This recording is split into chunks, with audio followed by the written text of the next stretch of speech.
더 이상 바람직한 일이 없을 수가 있겠죠. 그다음에 또 플랜 B는 뭐냐면 우리가 어떤 계획을 세우고 난 다음에는 이것이 어그러졌을 때 다음 계획은 어떤 것인가를 세워둬야 된다는 거죠. 만약에 무슨 야유회를 가기로 했을 때 계획을 세웠는데 혹은 결혼식도 야외 결혼식을 하고 싶었는데 이게 비가 올 수도 있지 않습니까? 그럼 이럴 경우에 대비해서 실내 장소를 빌려둔다든가 뭐 딴 거를 한다든가 하는 일이 굉장히 많을 거라고 생각합니다. 그때는 소박해 보였을지 모르지만 이게 나중에 준비했던 사람과 안 했던 사람하고는 굉장히 차이가 나는 거죠. 그리고 또 하나는 지금 취업을 앞둔 분들에게 굉장히 많은 이야기를 좀 하고 싶습니다. 처음부터 너무나 많은 분들이 대기업, 인류 회사에 들어가기를 꿈꿉니다. 첫 단추를 잘 끼워야 된다라는 말씀도 있고 본인은 물론이거니와 가족들도 뭐 우리 딸이 어디 들어갔어, 뭐 우리 아들은 어디야 라는 그런 걸 듣고 싶어서 하는 경우도 있겠죠. 그런데 반드시 우리가 첫 직장을 대기업에서 시작해야만 인생이 완전히 행복하고 성공을 거둔 걸까요?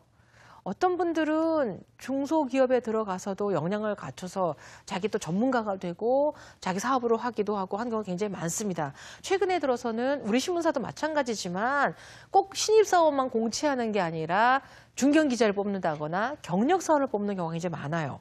근데 그 경력사원이 대기업사원을 뽑는 게 아니고요. 중소기업이나 뭐 다른 언론사에서 저 사람 실력 있어, 빛을 발하는 사람들을 많이 뽑습니다. 그런 사람들이 나중에 가서 오히려 일하는 거 고마워하고 할 수가 있기 때문에 처음부터 너무 거창한 걸 꿈꾸기보다는 지금의 현실에서 내 역량과 내 상황에 맞는 플랜 B를 선택하는 것도 충분히 멋지고 아름다운 일이라고 생각을 듭니다. 그래서 꼭 대기업을 가기 위해서 몇 수, 3수, 4수를 하고 그다음에 무슨 뭐 이런 이력서를 100장씩 쓰면서 세상을 탓하고 그다음에 뭐 스스로에 대해서 자책감을 가지지 말고요. 지금 현실에서 가장 나한테 적합한 일을 찾은 다음에 그 이후에 기회를 꼭 피울 수 있는 일들은 얼마든지 오리라고 생각합니다.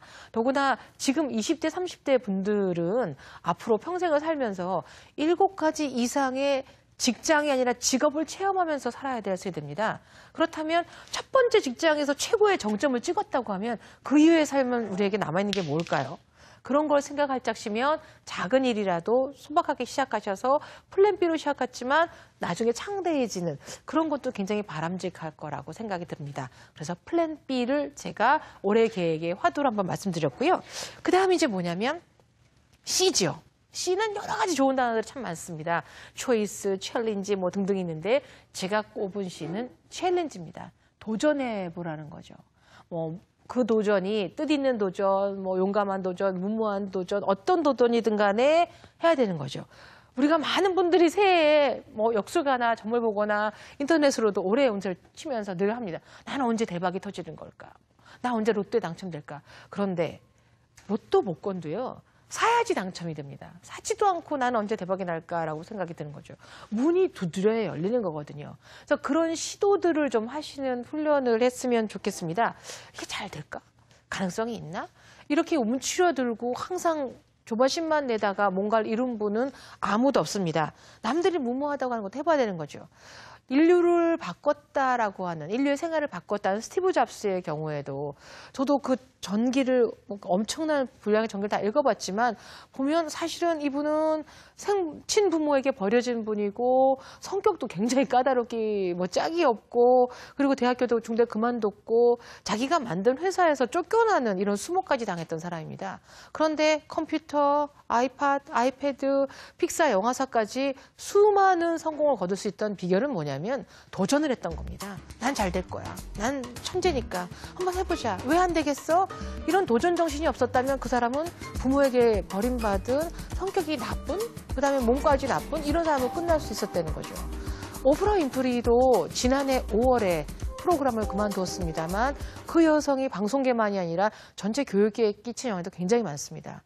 우리가 세속적으로 알고 있는 가난한 집에서 미혼모의 자녀로 태어나서 흑인이고 뚱뚱하고 어릴 때 성폭행을 당했고 태어난 아기가 죽은 아주 가장 참담한 걸 가졌지만 방송이란 매체를 통해서 사람들에게 사랑을 나누고 자기는 최상의 프로그램을 만들 수 있다고 도전을 했기 때문에 미국에서 여전히 차별받고 있는 흑인 여성이지만 가장 성공하고 가장 사랑받는 여성이 됐을 거라고 생각합니다. 문이 열리는 것은 우리가 두드려서이지 누가 열어주지 않습니다. 그런 게 되게 중요하고요. 어떤 일이든 실행이 굉장히 전 중요하다고 생각을 합니다. 달걀도 누군가가 깨트리면 그냥 프라이가 됩니다. 그런데 병아리가 뚫고 나와서 하면은 장딱이 되기도 하고 멋진다고 성공할 수 있는 거죠. 누군가가 나에게 뭘 해줄까 기대하기 전에 내가 스스로 깨치고 나오는 힘, 이런 것이 가장 중요하다고 생각합니다. 그리고 기회는 남들이 선물로 주는 게 아니거든요. 제가 발견하고 찾아내는 거라고 생각합니다. 가만히 있어 보면 세상 문이 다 닫혀 있는 것 같지만 인터넷만 뒤져봐도 돈 안 들이고도 볼 수 있는 문화 강좌도 굉장히 많고요. 내게 도움이 될 수 있는 사람도 많고요. 그다음에 저분이 나를 도와줄까? 이 사람이 나한테 뭔가를 해줄까라고 생각하지만 이 일 도와주실 수 있겠습니까? 저에게 좀 조언의 말씀을 해주세요. 라고 할 때 기꺼이 도와줄 분들이 너무나 많다라는 겁니다. 그런 것들을 한번 해보시면 어떨까 생각이 듭니다. 이 세상에 많이 혁신을 일으켰던 사람들은 그냥 재능이 뛰어나서 머리가 좋아서 된 것이 아니고요. 스스로가 많이 문을 두드렸기 때문에 일어나는 걸 너무나 잘 아실 겁니다. 그래서 조그맣게 시작한 일도 크게 될 수 있는 일들을 한번 해보자라는 거에서 나왔다라는 거죠. 그러니까 흔히 알고 있는 뭐 이런 거죠. 지금 우리나라에서 너무 특정 상품이긴 합니다만 커피숍이 너무나 많습니다. 그런데 뒤늦게 카페베네라는 토종 브랜드가 생겼을 때 사람들은 의아했죠. 지금 레드오션 이런 레드오션이 없는데 어떻게 그런 데 들어가서 시작할 수 있을 것인가. 근데 그 만든 분이 이렇게 생각했다고 해요. 한국에 이렇게 커피숍이 많은 것은 한국 사람들이 그만큼 커피를 마시고 이야기하는 걸 즐거워하기 때문이다. 좋아하는 일을